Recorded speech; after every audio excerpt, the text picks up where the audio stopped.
The woman accidentally saw her husband's chat history. He was messaging the same woman every night. Her keen intuition made her feel a bit uneasy. Then she discovered a video. At that moment, she was completely shocked. She never imagined her husband would betray her. Just then, she heard the sound of the door opening outside.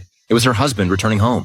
He had not only prepared flowers, but also enthusiastically presented her with an exquisite necklace. However, he failed to notice that his wife's face was already filled with weariness. The next day, he took out their wedding video. Listening to the vows her husband had once made to her, Sarah felt terrible inside. To punish this unfaithful man, Sarah carefully devised a revenge plan. She pretended to be a gentle and attentive wife and invited her husband on a trip together. Taking advantage of a beautiful scenic spot along the way, Sarah began using photography as an excuse to slowly lure John to the edge of a cliff. When her husband was captivated by the beautiful scenery, Sarah quietly raised her arm. But voices from behind unexpectedly interrupted Sarah's carefully designed plot. Seeing her husband eagerly walk over to help, she realized this opportunity was lost. But Sarah would not give up just yet, because the journey had only just begun. Looking at her sleeping husband, Sarah started plotting again. She thought about attacking him from behind when he wasn't paying attention, but she abandoned this plan. If she created an accident while camping and lured a black bear into the tent, the chances of success might be high. But an even more convenient approach would be while John was driving. However, this was too risky. She might lose her own life in the process. The next day, Sarah examined their itinerary and finally discovered an opportunity.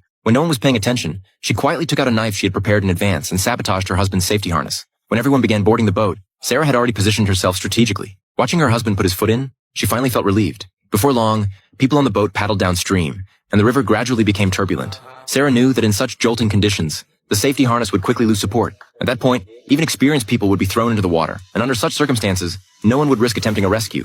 Then a huge wave suddenly struck. As Sarah had anticipated, John was pushed into the water, but she hadn't expected her husband to swim back up. Seeing him desperately calling for help in the water, Sarah had no choice but to extend a helping hand. However, at that moment, another huge wave hit, and Sarah fell into the river. The raging waters immediately swept her away. Just when Sarah was in despair and helpless unexpectedly, her husband reached out and saved her. To thank John for saving her life, Sarah appeared very happy that night. But this didn't mean she would stop her revenge plan.